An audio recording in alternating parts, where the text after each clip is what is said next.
shaft design. What we would like to discuss today are basically two topics. The first topic is the subject of fixing things on shafts. For example, we would like to attach either pulleys or flywheels, or sometimes we would like to attach gears, as in the examples that we studied. Then we would, what I would like to discuss are the various devices that are used to fasten such concentrated objects on shafts.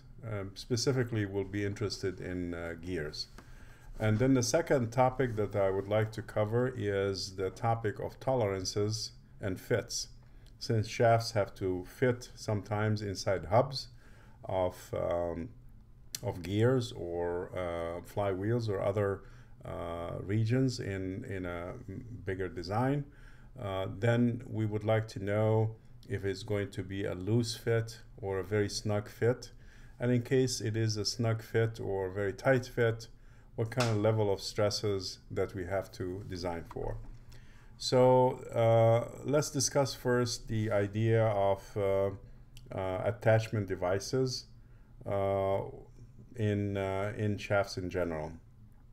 As we think about it, we would consider a number of possibilities depending on the particular design, and we have basically either we can use screws, set screws, for example, to attach gears onto shafts.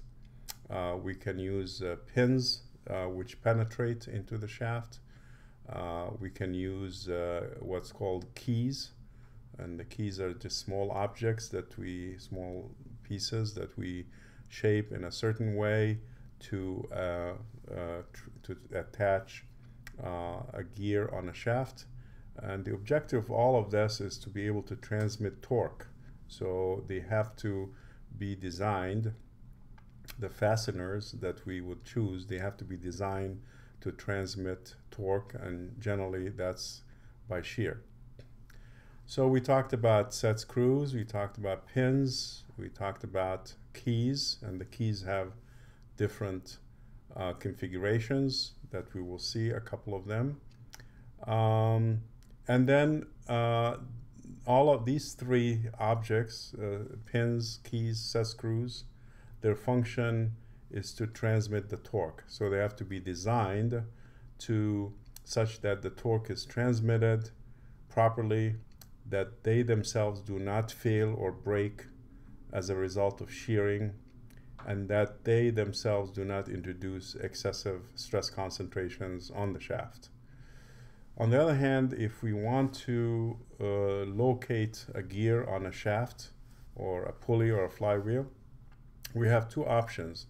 One option is to use the shoulder of the shaft, so we can reduce the size and create a shoulder, so it will be located at that shoulder.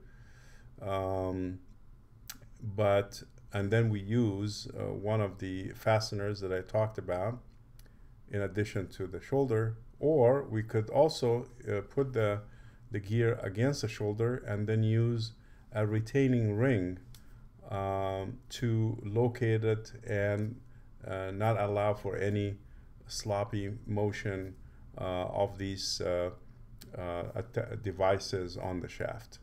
So I'm going to kind of quickly review the possibilities that we have for fasteners before I get into the idea of limits and fits. So as you can see here, in set screws, you can have a variety of tips from flat to very pointy to cylindrical to conical, and they can provide kind of a slight penetration, and they apply compressive stresses, and therefore they transmit the torque by friction.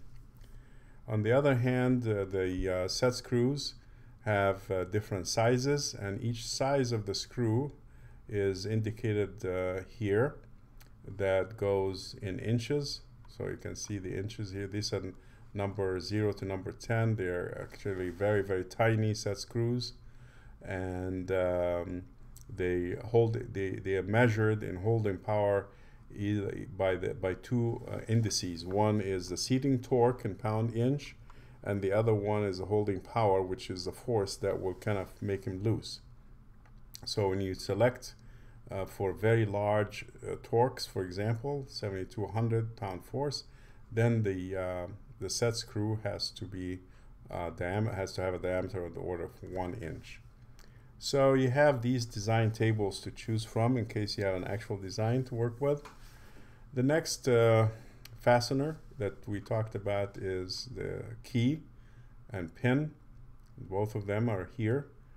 The pins basically penetrate through. So these are pins that are tapered. This is a taper pin. And they might have a retaining ring at the end to prevent them from sliding. And the connecting the one shaft to a hub, for example, on the other side.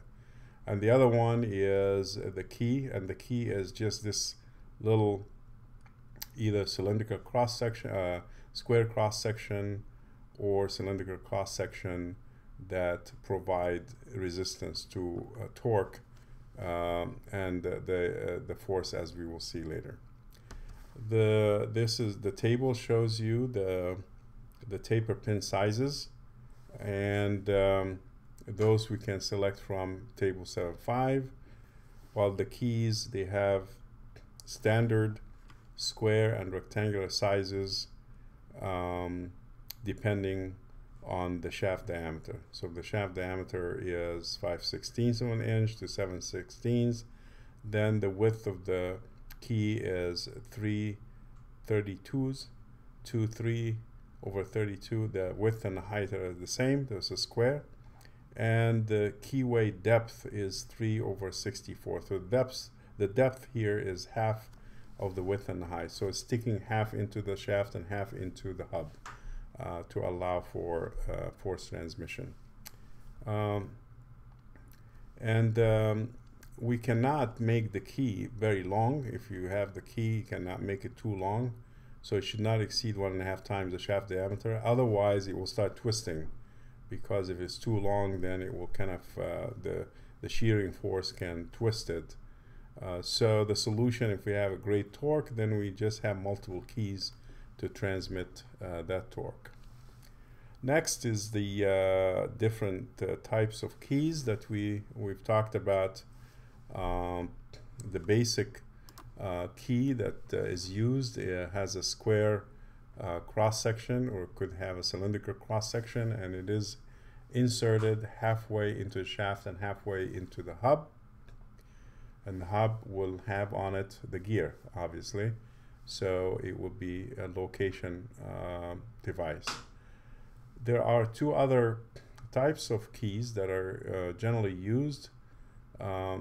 One of them is called the Gib-head Key, and that's very interesting because it is a long tapered piece of metal, of steel, and it has a width, and it has a taper from the height H, and then you machine the shaft so that you have a groove on the shaft, and then you have the gear on top of here, and this is the hub that is carrying the gear, and then you tap this Gib-head Key into the groove, and by friction it will bind the hub of the gear to the shaft itself. So that's kind of a very clever way to attach. Another way is the Woodruff Key, and the Woodruff Key is like a half, you dig into, you mill into the shaft like a half moon shape, and then you insert the key, which is kind of a more of a rectangular cross section into here, and that provides the torque transmission, as you can see. These are this table allows us to choose different key sizes in terms of width and depth and height and offset in relationship to the shaft, and the shaft will have a seat depth, and the hub also will have a different depth for the key. These are the sizes in inches, so we're going to skip that. And then we talk about the stress concentration factors. So the important aspect of fasteners is that they are necessary to transmit torque. So we cannot transmit torque without them. However, if we have fasteners, then we have to pay the price, and the price is that the nominal stress on the shaft is going to be concentrated exactly where the fasteners are. So we have to take into account the static stress concentration factors, and then if we have a fatigue problem, then we have to rederive the fatigue stress concentration factor from the notch sensitivity, as we discussed it before. So the stress concentration factors for a typical key seat cut by a standard end mill cutter with the fillet radius of 2%. Then you have the stress concentration factors 2.14 for bending, 2.62 for torsion, and 3 for torsion when the key is in place.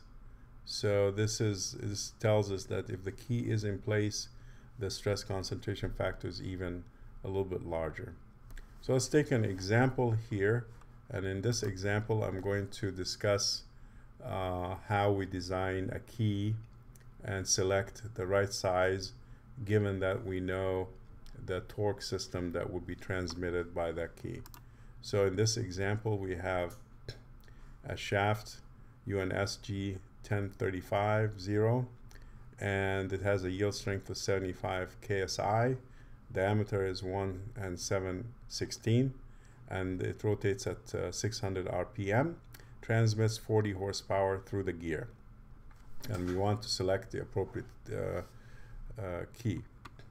So in this problem, what we want to do is we know the horsepower and we know the RPM, then we should be able to compute the torque from knowing the horsepower and the RPM. We have a relationship between these two.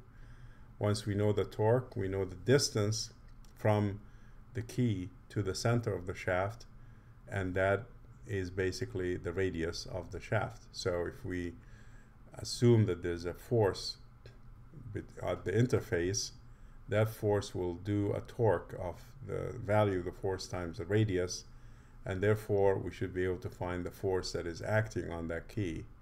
And once we do that, then we can design the key cross-sectional area, assuming that the failure is going to be by shear. And this is what we have here. So this is the assumed force at the interface, and this resistor, this is like a free body diagram for that key.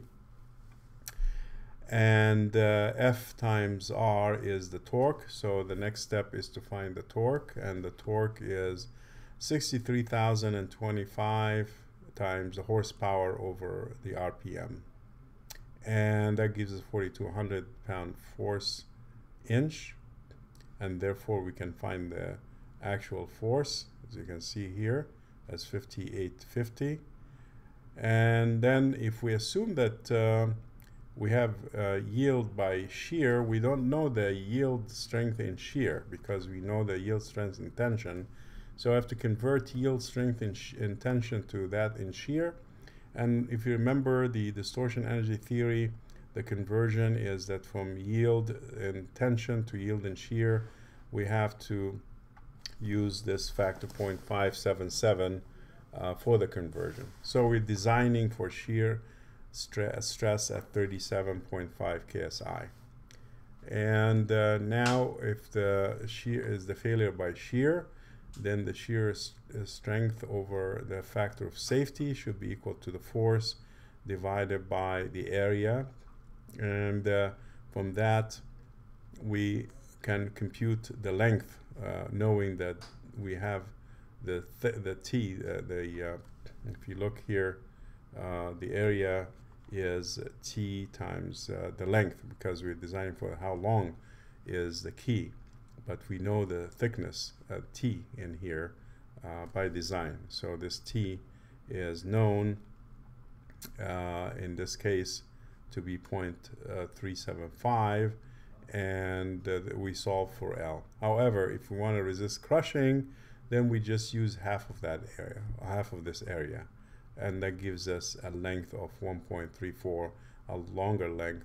Now we're going to have to think, okay, so I need an inch and 0.34.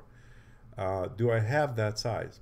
Well, you have to think about the actual gear that's sitting on a hub, and the hub has a certain length, right, when you buy the gear.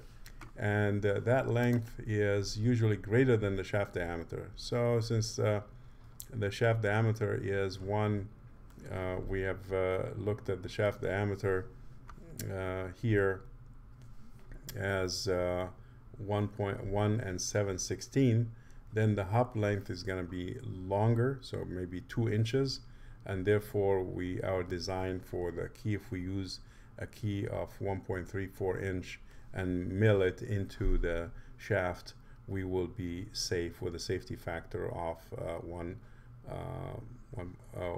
safety factor 1.5. So now we move on to the location problem. All of the fasteners that we talked about, whether we have set screw, pin, or key of the different sizes, different types, their function is to transmit torque. There's another attachment or fastener. The function is actually to locate where the gear is, and that is the retaining ring. And the retaining ring is very thin, and it has an opening slit so you can slide it, and it has a seat that sits in it, and therefore it prevents axial motion of the shaft. So it is kind of a positioning device that sits in a groove. Now the problem with the retaining ring is that it has a very high stress concentration factor because it sits in a very sharp, in a groove with very sharp radius of curvature. So we have to kind of use the proper stress concentration factor.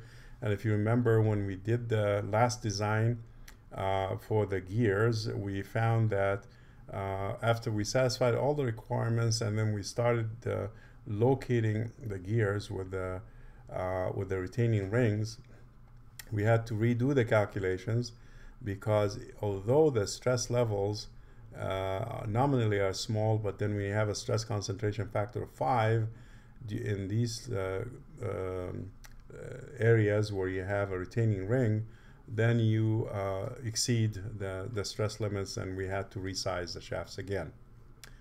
Now the next topic that I wanted to address is limits and fits, and that is very important because when we buy a shaft or a cylinder in which a shaft is going to slide, such as a hub, then we're not sure exactly what is the exact size in reality of the shaft. We don't know.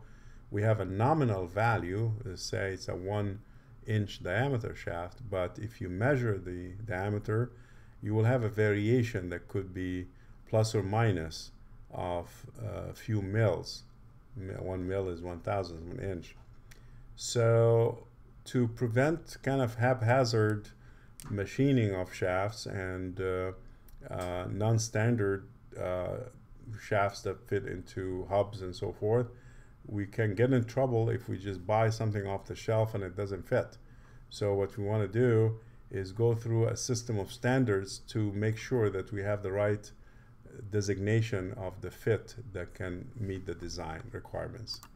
So if you look at the tolerances first, the idea of tolerances is shown here, and this is a plot that shows you the cost in dollars of a shaft surface finish versus the type of surface finish that you want. So what happens is here, this is the finish in mils, and what you can see here is you get the tolerances, like you have 30 mils, 15 mils, 10, 5, 3, 1, 0.5 mil, quarter of a mil. That's really very, very fine. This is like a roughness that is really into the microscopic range here. So up to 5 mils here, this is called rough turn machining. If you go to 3 mils, that's semi-finished turn. If you go to 1 mil, that's a finished turn. And then below 1 mil, then the cost can be astronomical, because when you just have to grind to get to a 0.5 mil surface finish, or to hone the surface to get to even half of that, like a quarter of a mil on the surface, then the cost becomes very, very large. So there's an important relationship between the cost of the final shaft surface finish and the quality or the tolerances that you want. So the tolerance is very important. It's important in fatigue design, because it affects the actual fatigue strength of the shaft, but it's also important when we start fitting shafts into hubs and into gears and so forth, and that's what we're gonna address next. So in here we look at the situation with standards and for limits and fits. So we have to, the international community have to put a standard called ISO standard, and that has been introduced in the US before the ISO was in 67, and then after 78 becomes an international standard based on metric. So we will talk about the metric international standard. So looking here, we see that we have a shaft that has a basic diameter that goes from here to here. So this is what's called basic. And that shaft is a theoretical diameter. Basic means theoretical. This diameter, capital D, is for the hole, and lowercase d is for the shaft. So anything for shaft is lowercase, anything for hole is capital. So on a theoretical or basic level, lowercase d is equal to capital D, and that's the basic size that we call it. Now if we start deviating from the basic size, then we can have an upper deviation from basic to that size of the shaft, or a lower deviation, which is from the basic size to the minimum. So the upper deviation is from the basic to the max, and the lower deviation is from the basic to the min, because we have a maximum diameter and a minimum diameter. And then the word fundamental deviation, which is a letter, that designation, we will see that this will be a letter designation in the ISO standard. The fundamental deviation is from the closest line to the basic size. So the basic size is right here, so the closest to it is going to be the maximum in this case, and therefore the fundamental deviation will correspond to the maximum size. On the other hand, if I look at the case of the hole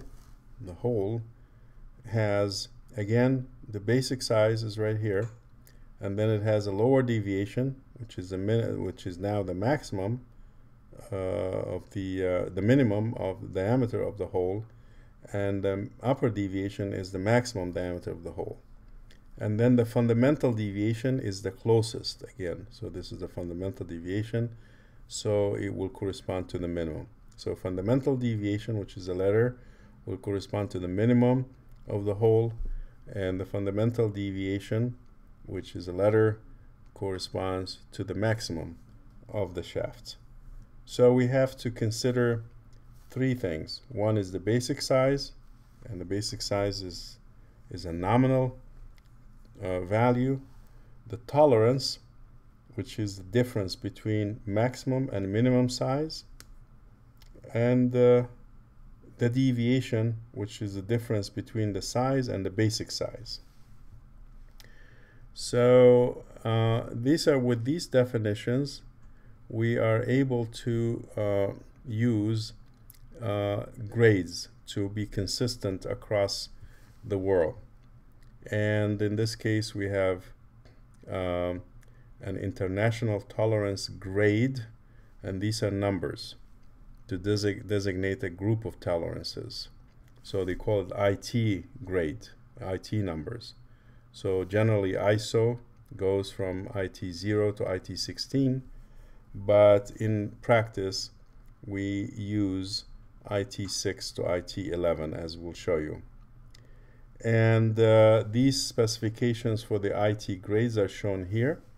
So if you look, it depends on the size, and this is a metric, so let's say between 18 and 30 millimeters. IT6 corresponds to 0.013 millimeter, and IT11 corresponds to 0.13 millimeter. So this is the tolerances that we have for these kinds of grades. Remember, the tolerance is the difference between the maximum and minimum size, which means that if you have a tolerance of 0.13, for example, then that has to be the difference between your maximum size and your minimum for either the hole or for the shaft itself. Now the deviation is the second. We figured that we have the basic size, and we have to consider the tolerances, and the tolerances would be on the hole or on the shaft itself. And then we also have to consider the deviation from the basic size. And the deviation from the basic size, instead of giving it numbers, we're going to give it letters. So we have numbers for the tolerances, IT grade numbers, and then we'll have letters for the deviations.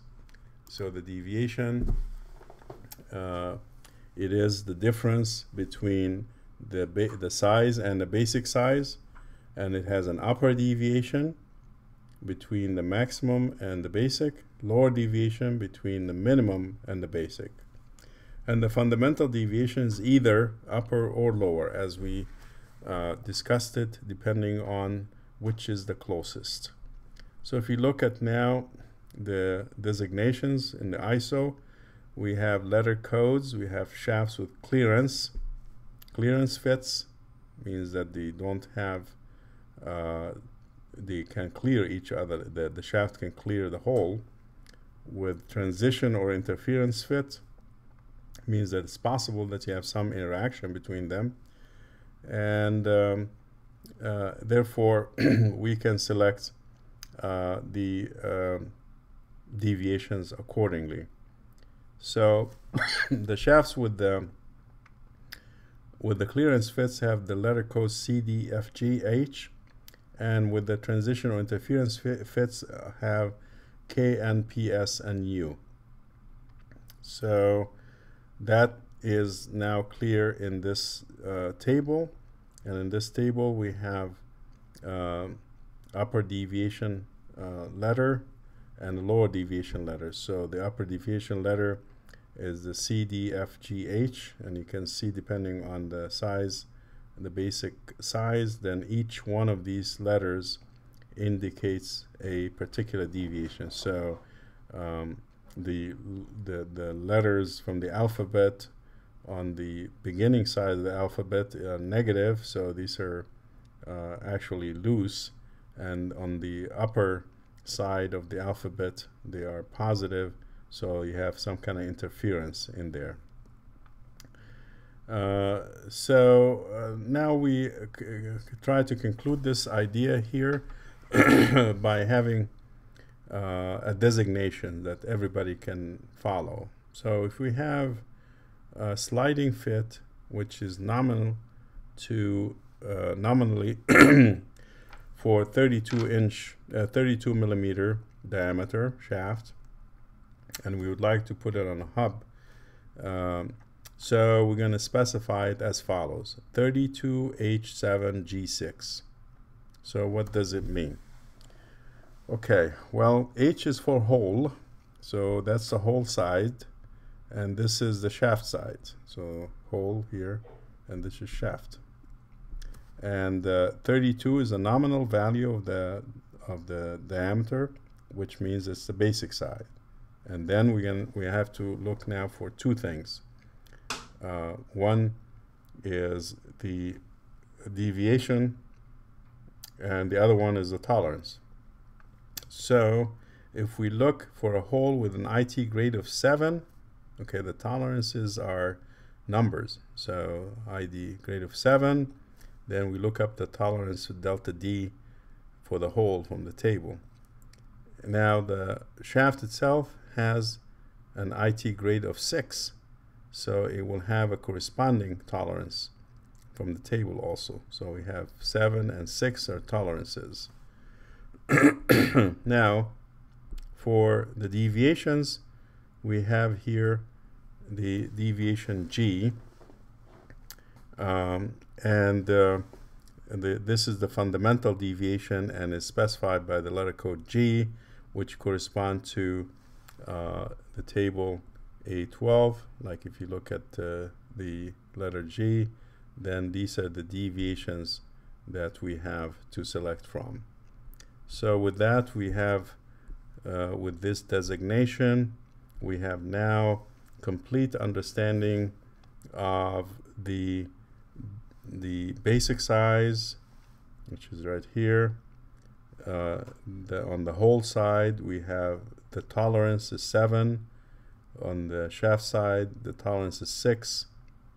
On the interference or the deviation is given by the G. So this means that we're going to have this fit will be completely determined, and we'll be able to machine it according to these specifications. So in general, when you do machining, and then you can specify if you have a clearance, then the clearance would be for the hole on that side.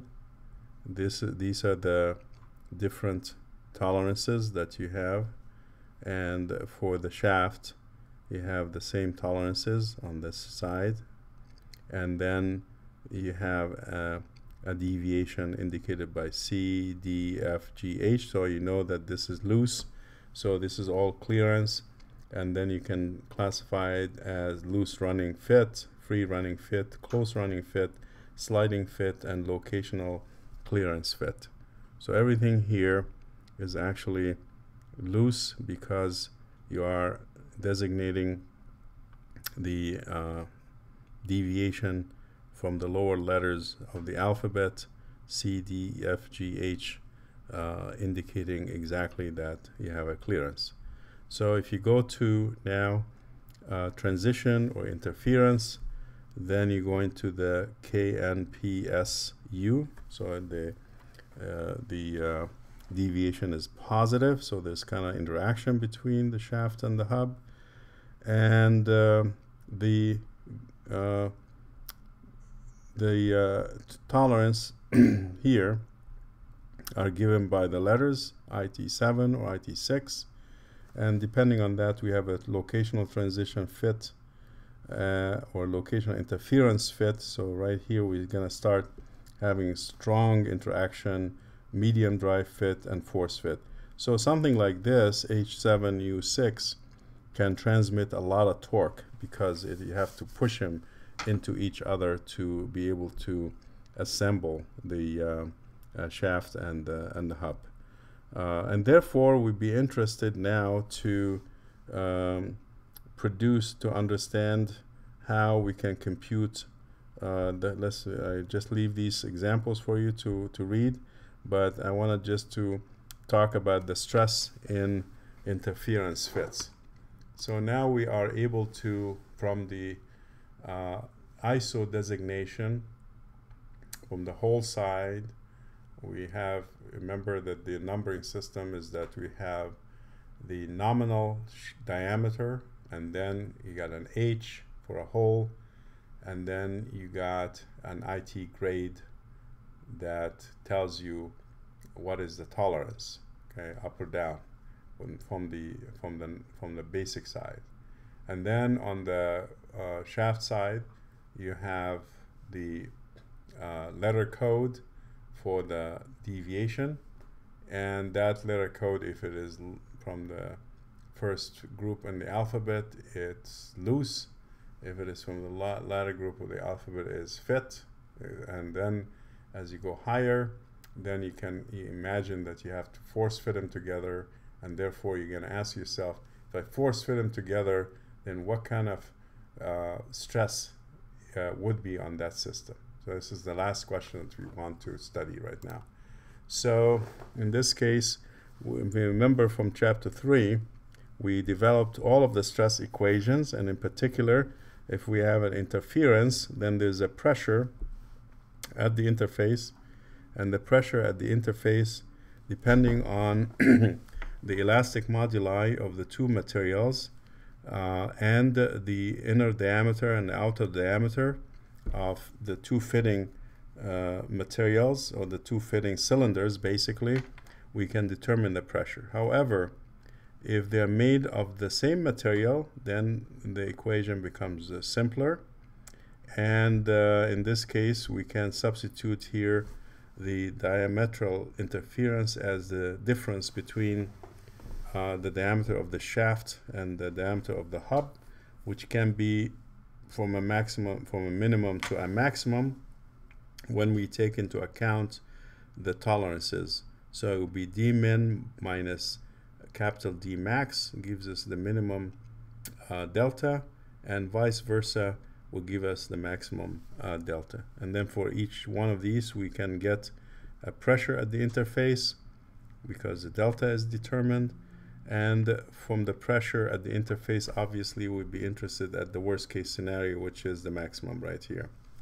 And once we get the pressure, then we are able to determine the stresses in the system, as we did before. Finally, question is how much torque can we transmit if we have a particular level of interference between the shaft and the hub? Can it transmit a certain amount of torque? Well, that can be computed from the fact that if you have an object on a surface and you push hard with a force N, then there's some friction between them, then there's going to be a shear force here that is equal to the friction coefficient times N. So this is the whole idea of transmitting torque. And the shear force is the one that is going to transmit the torque. So if you look at this, you find that the friction force is the friction coefficient times the normal, and the normal force is the pressure times area. We determined the pressure from before, so the pressure is right here. We calculated the pressure from here, and in fact we are able to calculate the stresses if we want the stresses for the tangential stress in the shaft and the hub. We should be able to find the tangential stress, and we should be able to find the radial stress. Going back here, the key is to find the pressure, and the pressure can give us the stresses as we mentioned here, and also it can give us the force that is normal to the surface, P times A. So P is right here, and the area is 2 pi times R times the length of the hub, and that gives us the expression that pi times the friction coefficient times the pressure times the length of the hub times the diameter of the shaft, and that is the force. Now if you multiply the force times the radius, you get the torque, and finally now we have an expression for the torque that is pi over 2 times the friction coefficient. So the higher the friction, the more torque we can transmit, times the pressure. And the pressure, notice here, the pressure is determined by the delta max. This is the maximum possible interference that we can use for that system without breaking it. times the length times the diameter square. So as you can see, the subject is kind of varied of fastening. We move from things that we have to use to transmit torque, such as pins and keys and set screws, to things that we have, fasteners that we have to use for location, which are like retaining rings, to things that we have to do to actually fit without using pins and keys, and those we could use the idea of tolerances and fits. So when we have a tolerances and fits, we move into the international ISO system that can actually help us with making it kind of uniform across. So if I buy a shaft from China or from India or from France, it would be of the same kind of quality in terms of the finish. And with that, we can actually design shafts that can fit into hubs or fit into additional shafts or cylinders, and use interference between them to determine pressure at the interface, and use that pressure at the interface to transmit the torque, and we can compute the transmitted torque. And with that, I think we'll stop at this lecture.